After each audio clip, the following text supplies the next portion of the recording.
the firehouse. It's Good Night with Christopher Blue. With special guest star, Gary Scott Thomas. I'm your bubbling co-host, Reverb. Here's your host, Christopher Blue. Hello, and welcome to Good Night with Christopher Blue. I'm Christopher Blue, and we have a fun show for you tonight. Hi. Tonight, we have an awesome interview with a radio host who also does some voiceover work. But before that, I'd like to thank you for liking, commenting, sharing, and subscribing. Don't forget to click that bell so you get notified whenever we upload new content. When we come back, Gary Scott Thomas. Yeah, she left you in the alley. Oh, sweet Reverb, you're back from patrol. Yeah. Are you wearing Good Night with Christopher Blue merch? It's a guilty pleasure, okay? Welcome back. Like I said before the commercial break, we have an awesome guest tonight. He has a radio show, which is slipping my brain right now, but he'll tell us all about it. Gary Scott Thomas. Hello, Gary. Hi, Christopher. How are you? Wonderful. And yourself? What? I just don't know if I can live up to that billing, man. I mean, hey, folks, let's take a second and lower expectations. There, doesn't that feel better? See, I'm telling you, low expectations have always worked for me. I mean, the secret to happiness, find yourself a beautiful woman with low expectations. That's what I did. I got her pregnant as quick as I could. It all worked out. It worked out well for me. Wonderful. So, Gary, like I said to the audience already, it slipped my mind, your radio show. Could you please let us know what that is called? I have been here at KRTY. It's now KRTY.com, but I got here back in 1991, which sounds impressive, but as I've said all along, I'm the best they can afford, right? I mean, you can do better, but the truth of it is you just can't afford it. So it works out for both of us. But yeah, we were on the, as we call it, terrestrial radio up until June of last year. And it was a weird situation. Our 98-year-old owner passed away. Not a tragedy, folks, 98 years old. And we were the largest locally owned station in America. The board, his board was, as you can tell, because he was 98 years old, was a bunch of 90-year-old people. And they're like, we don't want to do this anymore. And so they sold it to another broadcasting company because terrestrial radio is going through some really hard times right now. And they sold it to another broadcasting company who wanted our signal, and they took it over, and we went on a streaming. Now, the weird thing about us is when stations change formats or lose their ability to be on the radio, it's because things have happened in a bad way. You don't have any ratings, you're not making any money. That wasn't the case with us. We literally went off. Our morning show in the country music format was the most listened to country music morning show, not in San Jose, not in California, in the United States of America, per capita. So I'm very proud of that. It's like you're not old enough to remember Ted Williams, but the best thing about Ted Williams, look him up for the Boston Red Sox, his last at bat, he hit a homer and walked off. That was his last at bat. So as far as my experience on terrestrial radio, I got to hit a homer and walk off. But we've turned it into a streaming station, which I'm now one of the part owners of. And we still do a morning show. We still do exactly what we're doing. We still have advertisers. It truly is the future of where broadcasting is going. And so it's exciting to be on the cutting edge of it. But as with the case of any cutting edge situation, the reason it's exciting is because it's also scary as hell. Mm-hmm. Yep. So anyway, I've been here for a while. I started in radio a long time ago and I went to college, majored in English literature, and then I played country music for the next 4 years. It just goes to show, stay in school, huh? Yeah. You also are involved in voiceover work. I do voiceover work. I have my own media platform, GST Media Group. I have my own podcast, and we're expanding upon that. We started off as audio, now we're video. We're up to 116 episodes now. And we're expanding upon that and looking at doing also different things. But I got my hands on a lot of fires. What would you say is the project that you're most excited about right now?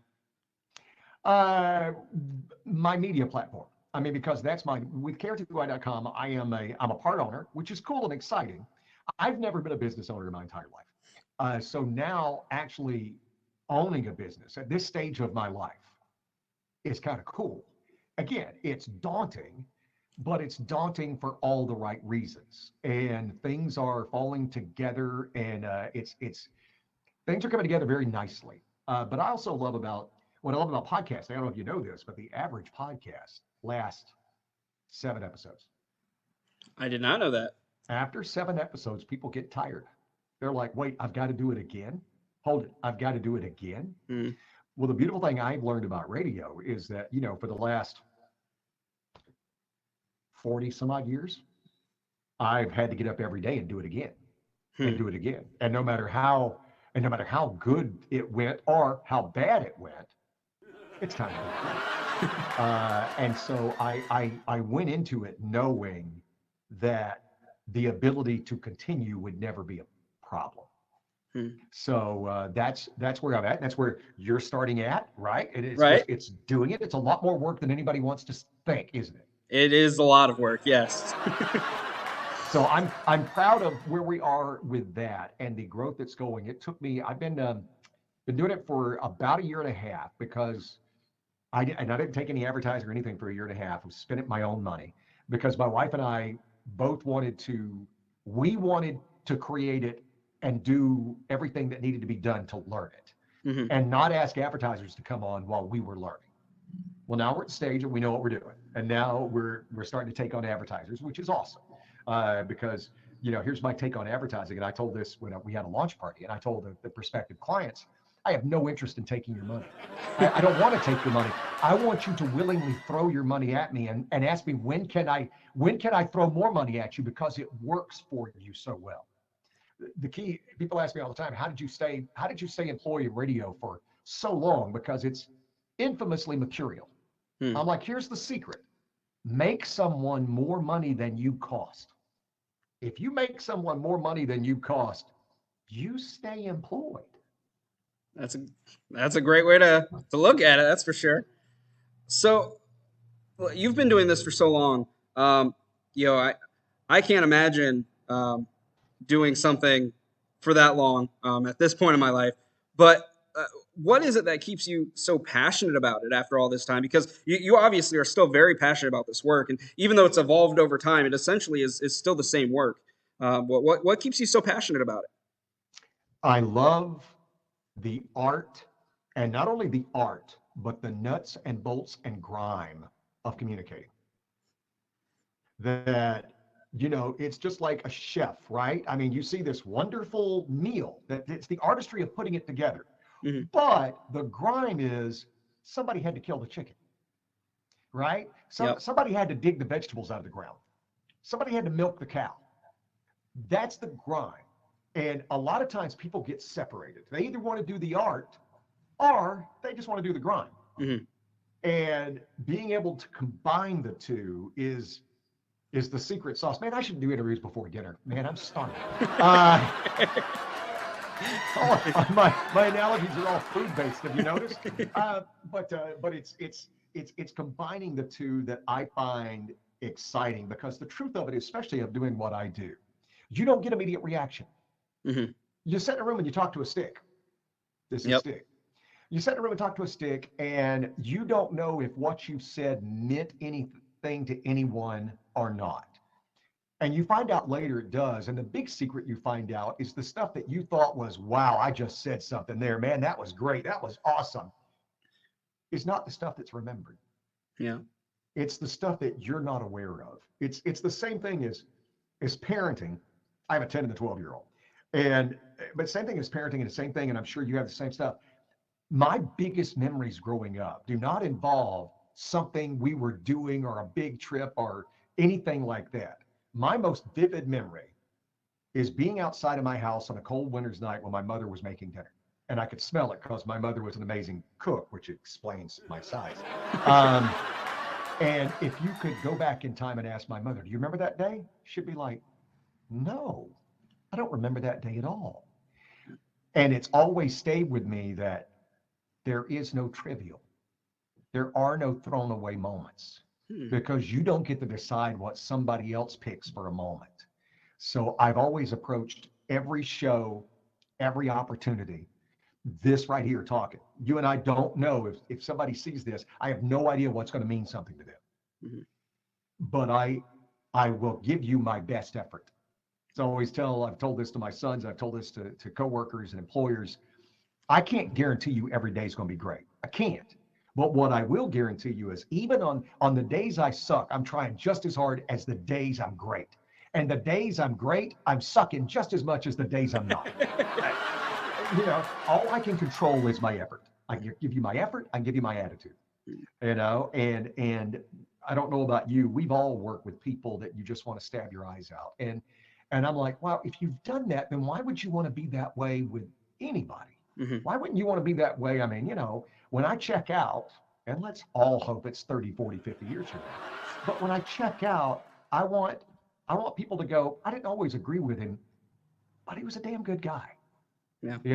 And if I can do that, yeah. And so if I can take the same attitude, I realize I'm blessed. There's people out there who have jobs that, thank God they do them, because we don't do them, right? Mm-hmm. And they do jobs and they have hours and they do stuff that we all take for granted. We found out during the pandemic, there are people who just work really hard and go unsung.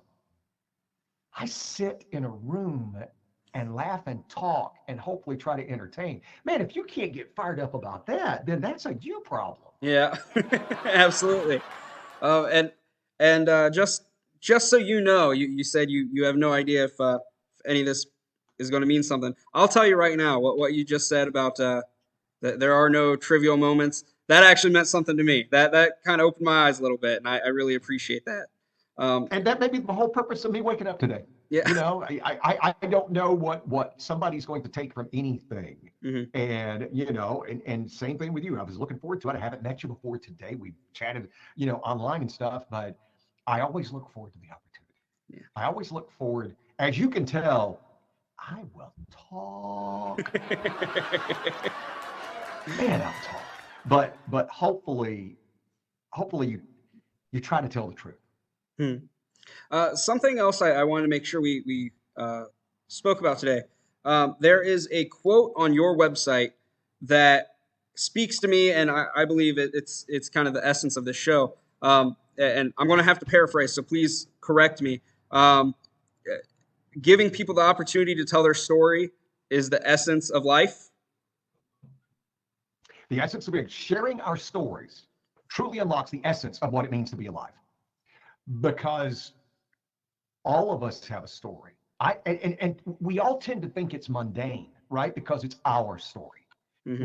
We don't view it as anything amazing. But when you sit back and truly talk, and I don't care, I've talked to so many people over these years. There's never been anybody boring. If you find somebody boring, that goes back to it being a you problem. Mm-hmm. You haven't found the right question to ask, right?